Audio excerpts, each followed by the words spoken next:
Hi అండి. మన హైదరాబాద్ వెళ్ళేటప్పుడు పెద్దమ్మ తల్లి టెంపుల్కి వెళ్ళామండి. దర్శనం కూడా బాగానే అయిపోయింది. దర్శనం అయిపోయాక ఇంకా బయటకైతే వచ్చాము. వచ్చేసి ఇంకా అమ్మవారిని తలుచుకొని కాయిన్స్ అయితే నిల్చోపెడుతున్నారండి అందరూ. ఇంకా అక్కడ అమ్మవారి మహిమ ఈ కాయిన్లో తెలుస్తుంది అనేసి అన్నారు. ఇంకా అమ్మవారిని తలుచుకొని ఇంకా కాయిన్ అయితే మేము కూడా నిల్చోబెట్టాము. నాదైతే నిల్చుందండి. షాక్ అయిపోయింది అనమాట. ఇంక ఇలా పెట్టగానే నా కాయిన్ అయితే నిల్చునిపోయింది.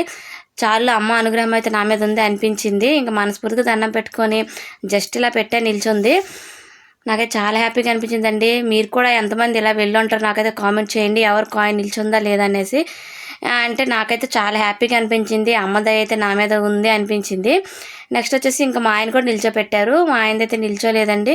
ఇంకా అదే కాయిన్ నేను కూడా ట్రై చేశాను మళ్ళీ రెండోసారి, నాకు కూడా నిల్చోలేదు. అయినా ఒకటి మా ఇద్దరిలో ఎవరికో ఒకరు నిల్చుంది కాబట్టి ఆ అమ్మ అనుగ్రహం అయితే మా మీద ఉంది అనిపించింది. చాలా హ్యాపీగా అనిపించింది. బాయ్ అండి.